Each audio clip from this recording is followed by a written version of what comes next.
Alright, so this is going to be spoiler heavy for Dexter New Blood, the season finale. So back out now if you have not watched it. You have been warned. I'm going to keep this short. I'm going to keep this kind of short because there are a ton of videos on this subject. I just saw a few things that I wanted to address. Because just in case, some show writers were to see this, I want them to know that I was that perturbed that I made a video about it. Alright, before I really gripe about it, I want to make sure it's clear that I actually really enjoyed this season. I'm glad they did it. I love it. I just don't like the end. I do think that it's probably written better than the original ending, but I just want more. So a few things I want to gripe about. The Billionaire, early on in the series, you thought he was going to have some other story arc, he was going to have some major role, or maybe even have some presence in another season. But it just seemed like he completely fell off as a character in the middle of the series. No idea what the purpose of that was at all. So that's one gripe. Angel Batista. I love that they brought him back. I wanted to see more, maybe other characters, but I'm happy with what we got. I love the connection, but I could not stand the idea that we've had this big build-up to finally get a hold of Angel Batista and you let him know, hey, this is Dexter, he's alive, that's it. And then he says, I'll be there tomorrow. And then you don't see it. You don't see this interaction where he gets to look at Dexter face to face. There's just so many unanswered things. I just feel like that's totally unresolved. Not happy about that.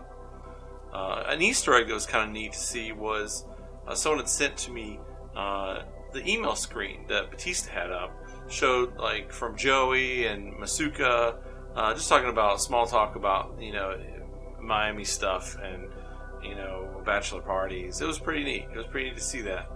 But I would like to have seen more of that. I wanted to. Maybe they could have brought him down to Miami, like they said, and him try to escape, or maybe the world sees that he's a Bay Harbor butcher. There's just so much going on that you could do. Okay, so this brings me to my next thing. Is it just seemed very uncharacteristic of Dexter. He wants to survive. He's a survivor, and I get that he had all this. He started to realize what he had done, but I don't feel like this should have been the end for him.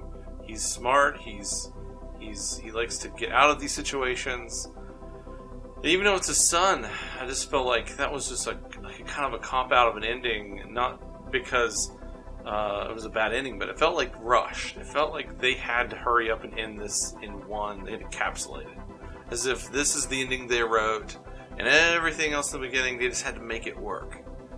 Which is not good. It made it feel off. Harrison was going through his own thing, developing as a person. He had his own backstory problems, and so there was nothing.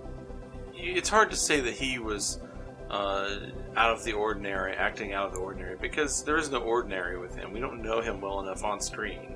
Everything we've seen from him has been completely this, completely that. But Dexter, however, you could see his wheels spinning, and he was trying to figure out how do I get away. I can't attack my son. There's all these scenarios you'd imagine that he was, thinking, but you could not imagine that he would just then say, take the safety off. It wasn't that heartfelt. It wasn't that. It was very anticlimactic, and it was a bummer in that sense, because you really felt that you were kind of robbed of this kind of grander thing that could have happened.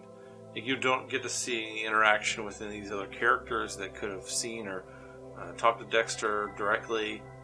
The world didn't get to see that he's the Bay Harbor butcher.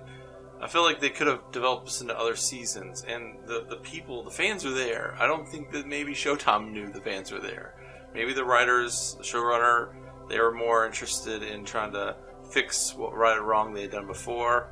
And they did that, but this is a new time, and this is a whole new generation of people that love Dexter because they've been watching it on Netflix for the past 10 years, and they want more.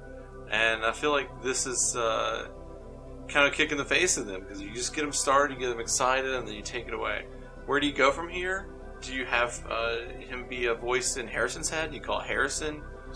I'm not seeing that happen. I'm not thinking that the people are going to be that interested in Because people want to know what Dexter does, not like what Harrison thinks Dexter does. Harrison didn't even get... Harrison's not even that close with Dexter. So, I mean, he doesn't know what he would do. You know, like Dexter grew up with Harry all his life. So he had all these things. Every scenario that would come up with, he would always recall, like, oh, my dad said this, you gotta do that. And then same thing with Deb. When he had Deb, he had a whole life to listen to Deb, you know, kind of bitch and moan about, don't do this, do that, what are you thinking? And the voice of reason, and, you know, he had that all in his head. But Harrison doesn't have, you know, all of these collective memories. Maybe from Hannah, you know, but, you know, I don't know if that's really enough to keep the show going. And, again, where do you go from here? I think that they really kind of put a stake in it, and they really didn't need to. There's just so much more you could do with this show. So many unresolved issues. We didn't even get a chance to really see them flourish as a father and son, or just Dexter in this new way. They could have traveled. They could have went to LA, as they said, or you know, they could have been on the run, or Dexter could have went to jail. There's just so many things that you could do that that would have been a lot more thrilling and exciting. Hell, turn it into a movie. I don't care. Make a movie thing out of it, you know, because it would be a much bigger budget. I understand that. If you take them, put them in some element, and you give all this action of, you know, got to take him somewhere, and he tries to break out of something. I get it.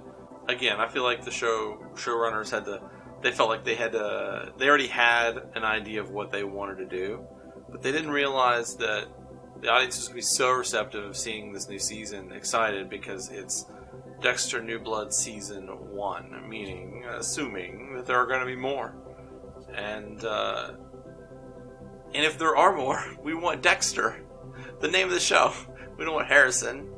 No offense. You know, the guy's great, but shows Dexter. We want to see Dexter.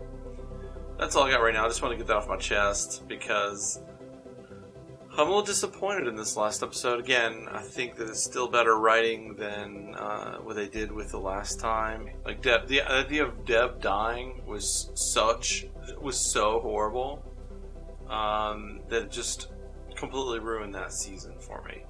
And then on this season, you know, just making him die just seemed like a kind of a cop out because and if you'd done it in like another episode, like one episode, sure, whatever.